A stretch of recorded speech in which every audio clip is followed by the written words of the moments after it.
Breaking news. బంగ్లాదేశ్లో హిందువులే టార్గెట్గా దాడులు జరుగుతున్నాయి. 25 ఏళ్ల దీపు చంద్రదాస్ను చెట్టుకు కట్టేసి కొట్టి చంపేశారు అల్లరి మూకలు. ఆ తర్వాత రోడ్డు పక్కన పడేసి అల్లరి మూకలు రాక్షసానందం పొందాయి. మైనార్టీ హిందువులే టార్గెట్గా హత్యలు జరగడం వెనుక పాకిస్తాన్ ఐఎస్ఐ హస్తం ఉన్నట్టుగా తెలుస్తోంది. ఆర్మీ చీఫ్ అసీం మునీర్ ప్రణాళిక ప్రకారం బంగ్లా హాదీ మద్దతుదారులను రెచ్చగొట్టారంటూ ఆరోపణలు వస్తున్నాయి. జెన్జీ బ్రెయిన్ వాష్ వెనుక పాక్ అధికారులు ఉన్నారని ప్రచారం జరుగుతోంది. తాజా పరిణామాలతో భారత హై కమిషనర్ అడ్వైజర్ జారీ చేశారు. భారతీయులు అప్రమత్తంగా ఉండాలంటూ హెచ్చరిస్తున్నారు. అత్యవసరమైతే తప్ప బయటకు రావద్దంటూ సూచిస్తున్నారు. కొద్ది రోజులుగా బంగ్లాదేశ్ మళ్ళీ రగులుతోంది. మరి ముఖ్యంగా స్టూడెంట్ లీడర్ హాదీ మరణం తర్వాత ఆ అల్లర్లు మరింత పెరిగాయి. గతంలో జరిగిన అల్లర్లలో పోలీస్ కాల్పుల్లో గాయపడ్డ హాదీ సింగపూర్లో ట్రీట్మెంట్ తర్వాత మరణించడంతో ఈ అల్లరి మూకలు మరింత రెచ్చిపోయాయి. ముఖ్యంగా బంగ్లాదేశ్లో మైనార్టీలుగా ఉన్న హిందువులపై దాడులు కొనసాగుతున్నాయి. అంతేకాదు భారత రాయబార కార్యాలయంపై కూడా దాడికి పాల్పడినట్టుగా తెలుస్తుంది.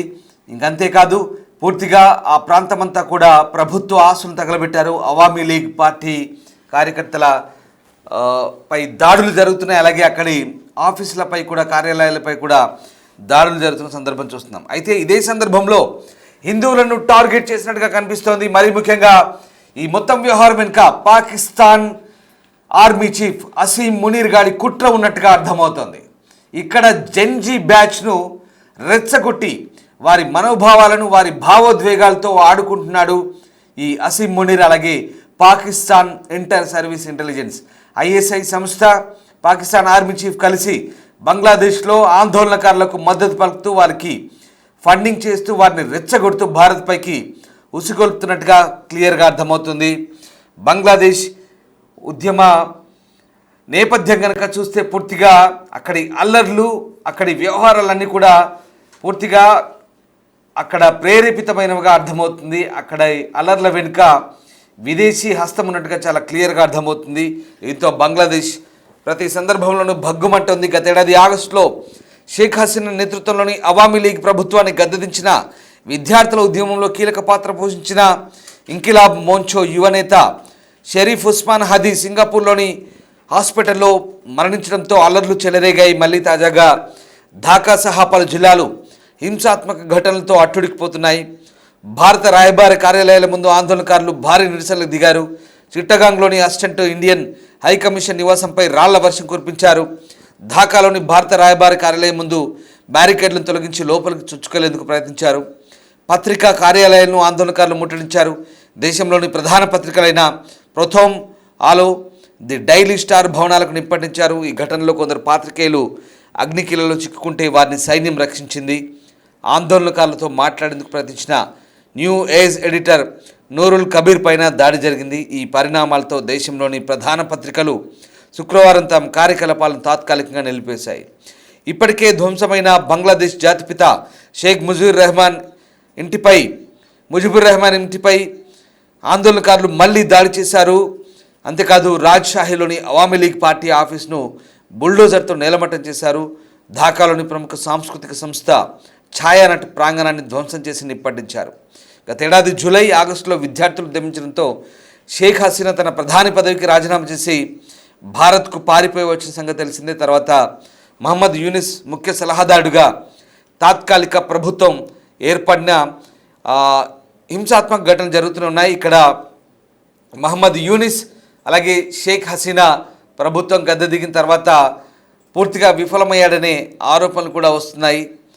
ఫిబ్రవరిలో ఎన్నికలు నిర్వహిస్తామని యూనిస్ ప్రకటించిన పరిస్థితుల్లో ఏమాత్రం మార్పు రాలేదు. ఇక ఈ రీసెంట్గా చనిపోయిన హాదీ వాళ్ళ ఫోటోలు మీకు చూపిస్తాను. హాదీ ఎవరైతే ఉన్నారో ఈ సింగపూర్ ఆసుపత్రిలో చికిత్స పొందిన హాదీ, ఇతను గత ఏడాది జరిగిన అల్లర్లలో కీలక పాత్ర పోషించాడు. ముఖ్యంగా ఇతను భారత వ్యతిరేకి, ఇంకిలాబ్ మోంచో ముఖ్య నేత ఇతనే ఈ హాదీ. ఇదిగో ఈ యూనెస్ఏ ఇక్కడి అసమర్థ పాలకుడిగా ముద్ర వేసుకున్న వ్యక్తి. ఇగో ఈమె షేక్ హసీనా ఈమెను గద్దెదించే క్రమంలోనే జరిగిన భారీ అల్లర్లలో ఈ గొడవలన్నీ ప్రారంభమయ్యాయి. ఆమె ప్రస్తుతం భారత్లో ఆశ్రయం పొందుతున్నారు. భారత శరణు వచ్చారామే ఇక్కడ బంగ్లాదేశ్ నుంచి పారిపోయి వచ్చి భారత్లో ఆశ్రయం పొందుతున్నాడు. ఇగో వీడే ఈ హదీ, ఉస్మాన్ హదీ, భారత వ్యతిరేకి. అక్కడి అల్లర్లలో అందరినీ రెచ్చగొట్టి హీరోగా మారిపోయిన వ్యక్తి. ఇతను చనిపోవడంతో ప్రస్తుతం ఆ అల్లర్లు మరింత చెలరేగుతున్నాయి. భారత్పై తీవ్ర విద్వేషాన్ని వెళ్ళగక్కిన ఈ హదీ ఇప్పుడు అక్కడి పోలీసుల కాల్పుల్లో మొన్న తాజాగా జరిగిన చికిత్స తర్వాత మరణించాడు. బంగ్లాదేశ్లో ఫిబ్రవరిలో ఎన్నికలు జరగనున్న నేపథ్యంలో ఈ నెల 12న ఇతను ఢాకాలో ఎన్నికల ప్రచారం నిర్వహించారు. ఆ సమయంలో ముసుగు వేసుకున్న వ్యక్తి బైక్పై వచ్చి హాదీ తలపై గురిపెట్టి కాల్చారు. వెంటనే ఆసుపత్రి తరలించారు. మెరుగైన ట్రీట్మెంట్ కోసం బంగ్లా ప్రభుత్వం సింగపూర్కు తరలించింది.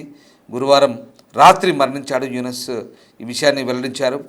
దీంతో శుక్రవారం సాయంత్రం హాదీ మృతదేహం ఢాకాకు చేరుకుంది. అంత్యక్రియలు శనివారం జరుగుతాయని ఇంకిలాబ్ మోర్చా పార్టీ చెప్తోంది. అయితే ఇక్కడ ఇస్లాంకు వ్యతిరేకంగా వ్యాఖ్యలు చేశారన్న ఆరోపణతో మైమన్ సింగ్ జిల్లాలో 25 ఏళ్ల దీపు చంద్రదాస్పై గురువారం రాత్రి ఒక అల్లరి మూక దాడి చేసింది. ఇక్కడే అసలు ట్విస్ట్. సరే, బంగ్లాదేశ్లో స్థానికుల్ని అల్లర్లు జరుగుతున్నాయి, వాళ్ళ వ్యక్తి చనిపోయాడు, అక్కడ ఆందోళన చేస్తున్నారు, అంతవరకు కొంత సమర్థనీయమే. కానీ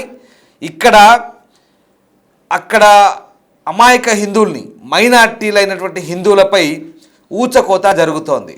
మనకు తెలిసిందే, గతంలో బంగ్లాదేశ్లో షేక్ హసీనా ప్రభుత్వం గద్దె దిగిన తర్వాత అక్కడి అల్లరి మూకలు రెచ్చిపోయి హిందూ దేవాలయాలపై, దేవీ దేవతా విగ్రహాలపై దాడులు జరిగాయి, వాటిని కూల్చివేశారు.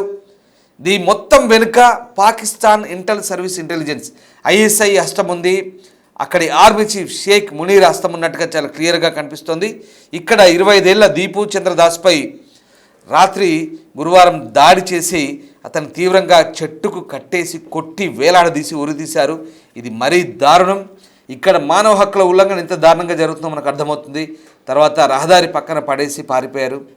కొంతమంది ఆ మృతదేహాన్ని కూడా నిప్పంటించడంతో ఆ రహదారిలో ట్రాఫిక్ నిలిచిపోయింది. ఈ ఘటనపై మహమ్మద్ యూనిస్ తీవ్ర ఆందోళన వ్యక్తం చేశారు.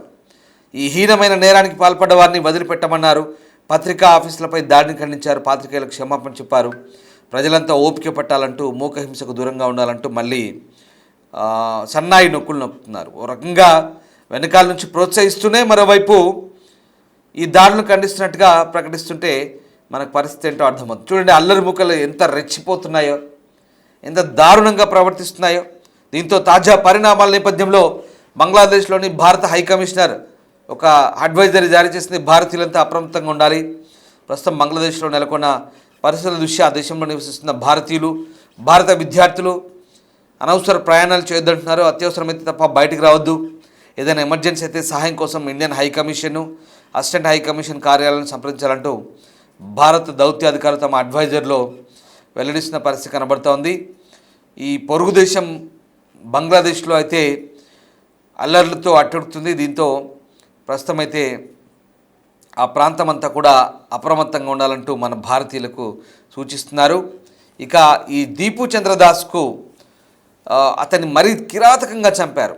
ఒక చెట్టుకు ఉరి వేసి వేలాడదీసి మళ్ళీ అతన్ని రోడ్డుపై కాల్చివేయడం చాలా దారుణంగా అనిపిస్తోంది. ఇక మరీ ముఖ్యంగా భారత్పై విషం చిమ్ముతున్నారు బంగ్లాదేశ్కి సంబంధించినటువంటి కొంతమంది అక్కడి హసీనా వ్యతిరేకులు ఎవరైతే ఉన్నారో. ప్రస్తుతం ఆమె భారతదేశంలో ఆశ్రయం పొందుతుంది కాబట్టి షేక్ హసీనాను భారత్కు అప్పగించాలనేది వీళ్ళ డిమాండ్. మన భారత శరణు చొచ్చిన షేక్ హసీనాను అప్పగించాలంటే కొన్ని నిబంధనలు కూడా ఉంటాయి. అంత ఈజీగా అప్పగించడానికి కుదరదు. కానీ అక్కడి ప్రభుత్వం అక్కడ సుప్రీంకోర్టులో కూడా చాలామంది ఆమెను అప్పగించాలంటూ అప్పీల్ చేస్తున్న పరిస్థితి. కానీ భారత ప్రభుత్వం ఆచితూచి వ్యవహరిస్తుంది. మనకు బంగ్లాదేశ్కున్న సంబంధాల దృష్ట్యా షేక్ హసీనా తండ్రి షేక్ ముజిబుర్ రెహమాన్ భారత్ సహాయం చేయడం వల్ల ఇవాళ బంగ్లాదేశ్ ఏర్పడిందనే విషయాన్ని బంగ్లాదేశ్లో చాలామంది మర్చిపోతున్నారు. ఆయన బంగ్లాదేశ్ జాతిపిత. ఒకప్పుడు తూర్పు పాకిస్తాన్ అయినటువంటి ఈ బంగ్లాదేశ్ ఏదైతే ఉందో వాళ్ళ విముక్తి కోసం మన భారత ప్రధాని ఇందిరాగాంధీ మన సైన్యాన్ని పంపించి వాళ్ళని విముక్తులు చేసి ఇవాళ బంగ్లాదేశ్కు ఆ దేశం పుట్టుక కారణమే భారతీయులు. కానీ ఆ విషయాన్ని మర్చిపోయి కొంతమంది అక్కడ పాకిస్తాన్ కుక్కలేసే బిస్కెట్లకు వాళ్ళు వేసే ఎరకు చిల్లరకు ఆశపడి అక్కడి ప్రభుత్వాన్ని కూలదోసి అక్కడ అస్థిరత సృష్టించి అల్లోకల్లోలాలు చేసి, అరే ఒక మాట అర్థం కాదు, ఇలాంటి జెన్జీ పీపుల్ని రెచ్చగొట్టడం ద్వారా అసీం మునీర్ గారికి రాక్షసానందం పొందుతున్నాడు పాకిస్తాన్ ఆర్మీ చీఫ్, అక్కడ ఐఎస్ఐ. వీళ్ళందరినీ భారత్ పైకి ఉసుగొల్పుతున్నారు, ఎగదోస్తున్నారు. మన పక్కనే మన పొరుగునటువంటి మన వెస్ట్ బెంగాల్కు, మన పశ్చిమ బంగాల్కు ఆనుకున్నటువంటి బంగ్లాదేశ్లో చాలామంది భారతీయులు ఉంటారు, చాలామంది బంగ్లానే మాట్లాడతారు. అక్కడ భారతీయులు బంగ్లాదేశీయులు కలిసిమెలిసి అన్నదమ్ములుగా ఎన్ని రోజులు ఉన్నారు. భారతదేశం బంగ్లాదేశ్తో కూడా వాణిజ్య సంబంధాలు ఉన్నాయి, కానీ ఈ గొడవల తర్వాత పూర్తిగా మూసుకుపోయాయి. కానీ ఇక్కడ ప్రజలంతా బాగానే ఉంటారు, కానీ ఇలాంటి రాజకీయ నాయకుల వల్ల, రెచ్చగొట్టే ధోరణి వల్ల ఇలాంటి అల్లర్లు చోటు చేసుకుంటున్నాయి. ఆ చరిత్రను మర్చిపోతున్నారు బంగ్లాదేశీయులు. బంగ్లాదేశ్ పుట్టుకే భారతదేశం ప్రసాదించిన ఒక వరం అది. అలాంటి బంగ్లాదేశీయులు ఇవాళ పూర్తిగా భారత్ పైకి విషం చిమ్ముతున్న పరిస్థితి. అది కేవలం ఇలాంటి యూనిస్ లాంటి వ్యక్తులు ఎక్కడో ఉండి ఇట్లాంటి కొన్ని విదేశీ శక్తుల అండదండలతో కుట్రలతో భారత్ పైకి రెచ్చిపోతున్నారు. 7 సిస్టర్స్గా పేర్కొని మన ఈశాన్య రాష్ట్రాల్లో కూడా అల్లకల్లోలం సృష్టించేందుకు అటు నుంచి జిహాదీ గ్యాంగులు పాకిస్తాన్ నుంచి బంగ్లాదేశ్ వైపు నుంచి చొరబడేందుకు కూడా ప్రయత్నిస్తున్నాయి. వాళ్ళందరికీ కూడా వీళ్ళు సహకరిస్తున్నారు. ఇదిగో ఇలాంటి పనికిమాలిన ఉద్యమాలు చేసి అక్కడి ఉద్యమకారులు భారత్ పైకి విషయం చెబుతున్నారు. సరే, మీ దేశంలో మీరు ఉద్యమాలు చేసుకోండి, మీ ఇష్టం, మీ రాజకీయాలు మీ ఇష్టం, మీ పరిపాలన మీ ఇష్టం, కానీ అనవసరంగా పొరుగు దేశమైన భారత్పై విషయం చిమ్మాలని చూడడమే ఇక్కడ నేరంగా కనిపిస్తోంది. ఎందుకంటే భారతదేశం అన్ని విధాల అన్ని సందర్భాల్లో బంగ్లాదేశ్కు సహాయ సహకారాలు అందిస్తుంది. చిన్న దేశమైనప్పటికీ కూడా బంగ్లాదేశ్కు ప్రతి చోట మానవీయ కోణంలో సహకారం అందిస్తున్నప్పటికీ కూడా విదేశీ వ్యక్తుల ప్రమేయంతో భారత్పై అనవసరంగా విషయం చెబుతూ ప్రతిసారి ఇక్కడ భారతీయులను, ముఖ్యంగా మన భారత్ నుంచి వెళ్ళి సెటిల్ అయినటువంటి అక్కడ హిందువులను హింసిస్తున్నారు. ఇవాళ దీపు చంద్రదాస్ హత్య కూడా అత్యంత కిరాతకం. మన దేవత విగ్రహాలను కూల్చివేస్తున్నారు, మన గుళ్ళపై దాడులు చేస్తున్నారు. మైనార్టీలుగా వ్యవహరించే మన భారతీయులు హిందువులపై అక్కడ అనవసర దాడులు జరుగుతున్నాయి. దీంతో ఈ విషయంపై భారత్ కూడా నిశ్చితంగా గమనిస్తోంది. అవసరమైన పరిస్థితుల్లో స్పందించే అవకాశాలు కూడా కనిపించే ఛాన్స్ ఉంది.